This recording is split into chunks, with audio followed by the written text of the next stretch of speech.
নমস্কার বন্ধুরা, তোমরা কেমন আছো? আশা করি যে তোমরা ভালো আছো, আমিও ভালো আছি। তো আজকে আর ব্লগ দেবো না, ডেইলি ব্লগ। তো আজকে আমি একটা নতুন রেসিপি বানাচ্ছি, সেটাই তোমাদের মধ্যে শেয়ার করছি। তো আমি এটা ইউটিউব দেখতে দেখতে স্ক্রল করতে করতে আমি দেখেছি, সেটাই আমি বানাচ্ছি আজকে বাড়িতে। তো চলো।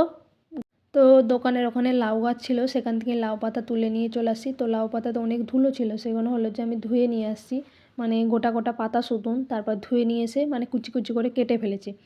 কেটে ফেলার পরেতে এখানে তেল দিয়েছি, তেল দেওয়ার পর রসুন দিয়েছি, রসুন দেওয়ার পর পেঁয়াজ দিয়েছি। পেঁয়াজ দিয়ে হালকা হালকা ভাজা ভাজা হয়ে গেলে তারপরে এই যে লাউ পাতাগুলো অলরেডি দিয়ে দিয়েছি। দিয়ে দেওয়ার পরে একটু সেদ্ধ বস করি, যেহেতু ঢাকা দিয়ে দিয়েছি সেদ্ধ হবে। তো এটাকে সেদ্ধ করার পরে এই যে দেখতে পাচ্ছ, যেহেতু মিক্সার নেই তো কী আর করা যাবে, শিল নোড়ার মধ্যে বেটে ফেলেছি।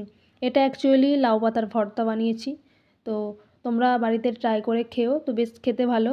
তো তারপর সব কিছু মিক্সার মানে বেটে নিয়ে, মানে এতে লঙ্কা ছিল, রসুন পেঁয়াজ সব কিছু একসাথে মিক্সড করে পেস্ট করে নিয়েছি। তারপর এখানে দিয়ে দিচ্ছি কাঁচা তেল। তারপর লবণ অল্প পরিমাণ লেগেছিলো, যেহেতু হলো যে তখন লবণ দিইনি। তো সব সাথে একসাথে মিক্সড করে ভাতের সাথে পরিবেশন করে খেয়েও তো খুব সুন্দর খেতে। তোমরা বাড়িতে একবার ট্রাই করো। তো আমার রেসিপিটা কেমন লাগলো তোমরা অবশ্যই কমেন্টে জানিও। তো যদি ভালো লেগে থাকে অবশ্যই একটু লাইক কমেন্ট শেয়ার করতে ভুলো না। তোমরা সবাই ভালো থেকো, সুস্থ থেকো, সবাইকে জানাই টাটা।